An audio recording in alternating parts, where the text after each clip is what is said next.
7. Barrett outside, the switch. Doncic goes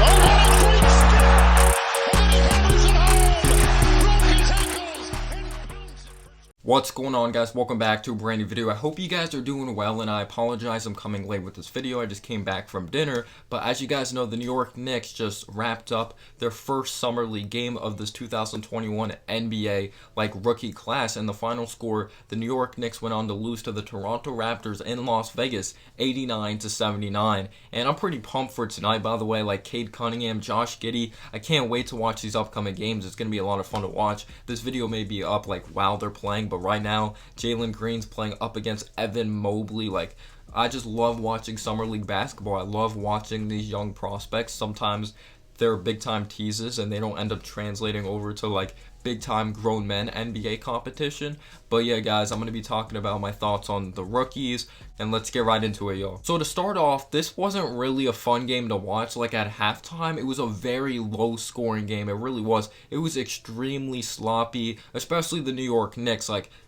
It seemed like they were very careless, with the basketball, and we just couldn't hit a shot to save our lives, specifically from the outside. But someone the first player I'm going to bring up that I actually thought played well, in my opinion. Yes, I'm not going to overreact. It is only Summer League at the end of the day. These are possibly guys Obi Toppin's not going to be playing up against, or an Emmanuel Quickley when it comes to these backup, a backup point guard, or backup power forward, or shooting guard, however you think Quickley's going to go on to be played. But at the beginning, Obi Toppin was getting bashed right off the bat because he didn't get off to a good start when it came to shooting the basketball, but he eventually started to catch a rhythm. He ended up having over 20 points in this basketball game. The thing that really got him going and got him into the flow of this basketball game is that he read the passing lane, or he did a really good job playing the passing lane, came up with a steal, and threw down a thunderous dunk in transition. At the beginning, when he was missing his shots, I believe it was on an inbound pass, pull up mid-range from the corner, or kind of a deep two that he knocked down, he started to get into some rhythm, and he let the game come to him. And Obi Toppin put up points. He was very active on the boards. I love the way he ran the floor. But again, I really don't understand what the Knicks are telling Obi Toppin, the way we're really utilizing him out there on the court. And I'm sorry for all those Knicks fans out there that want me to be excited, oh my god, let's go. Obi got over 20 points. He's going to be a beast or whatever. He's going to take Julius Randle's spot. I doubt Knicks fans are saying that. But at the end of the day, we have to stay calm. This is the Summer League. It's great to see. I love the aggressiveness. I love the confidence. But we're going to get into it. Obi Toppin taking 10 threes?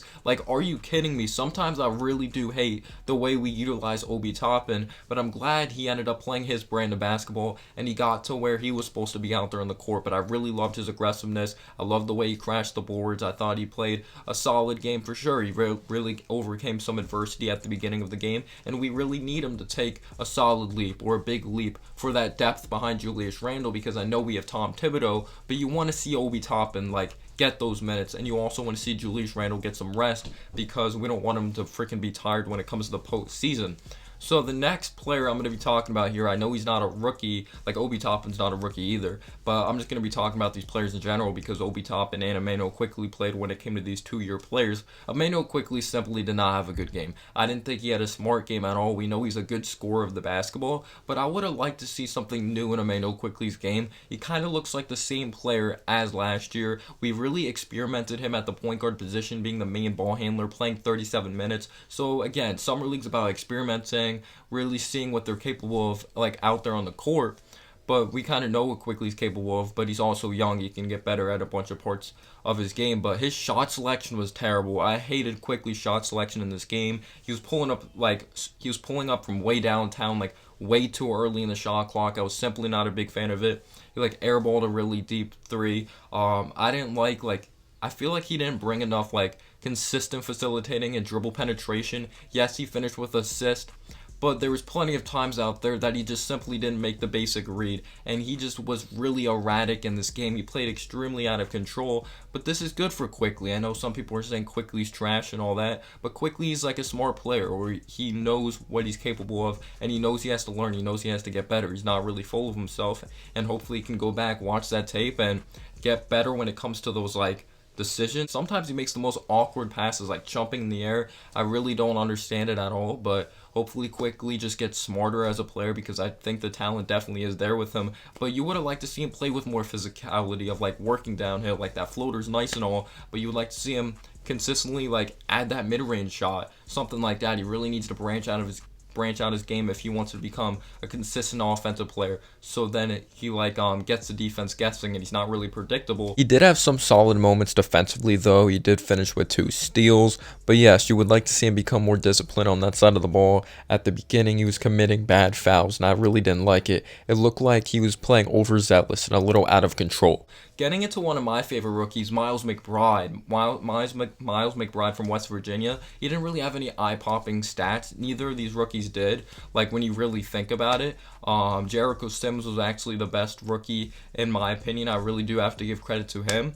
But Miles McBride, I love the tenacity he plays with. I love how he doesn't take a play off. Yes, he didn't have sexy numbers. He didn't hit a 3 from the outside. But I remember when he first came into the game, this dude was locked in and ready. Kind of reminds me of Marcus Smart. I think he has potential to be better offensively. And I have confidence that shot's going to start falling, even though he was kind of a late developer when it came to his jump shot. Like, first year at West Virginia, didn't really shoot it well, and then the second year, he shot 40% from 3. But I like that mid-range pull-up. I love that he plays with this aggressiveness. There was one play I absolutely loved, that he worked downhill, drew the foul, and finished through contact. And when he's playing with a consistent motor, he's a great player. Or he's a good basketball player that really impacts the overall team. He just brings like this contagious energy.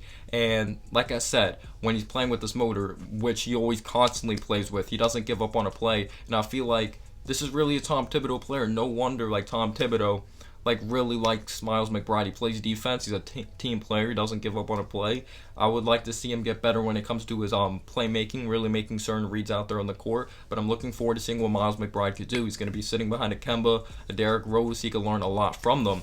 So now let's get into Quentin Grimes, who is actually our first pick in this 2021 NBA draft. The shooting guard / small forward, I guess you could say, from Houston, but he's 6'5". He's going to translate as a shooting guard.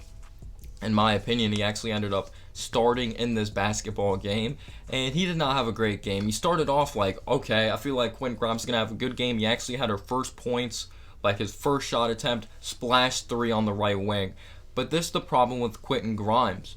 A lot of people talk about him as a great shot creator, but I feel like he's more of a potential shot creator. He really is, because the shots he was knocking down were spot-up jumpers. And like I said, I really had concerns of how his shot creating was going to translate to the next level, because he needs to do a better job of going left consistently. His ball handling needs some work. But I feel like he is someone that's going to put in the work and get better at that part of his game. He's going to get a little better every single season.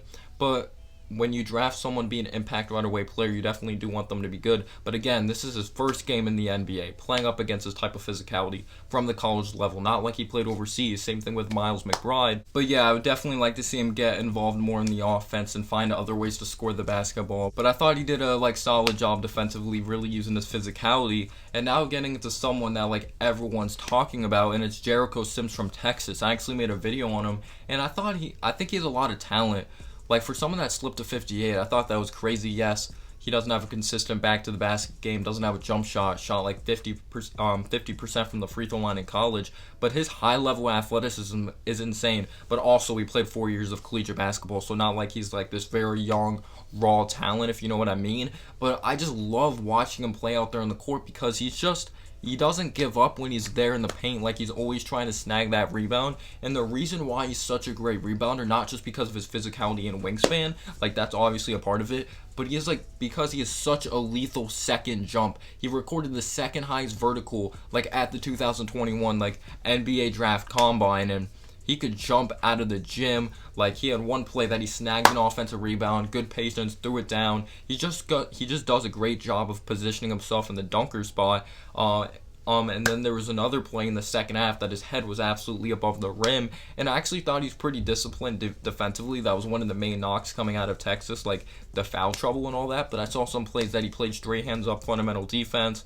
But at Texas, for someone that's so athletic, he only averaged 1 block per game. But if you didn't know, we signed him to a 2-way contract. And another thing, I forgot for a second, was that sweet little hook Jericho Sims had. Because he didn't really have that big time of a hook or post game coming out of Texas, but when he had that nice little move in the post and that hook shot, like, I don't know, that got me pretty excited. But he's just such a freakish athlete, and he runs the floor very well, and I'm looking forward to seeing what he's going to do in the G League / on the NBA team or the Knicks. And also, I actually feel bad for Kevin Knox because he obviously got the virus, so he didn't have an opportunity to really show what he's capable of, like, out there on the court, because I don't think people realize, like, he's not just showing off for the Knicks, he's showing off for, like, there's all 30 NBA teams watching these games to see what these players are capable of out there on the court.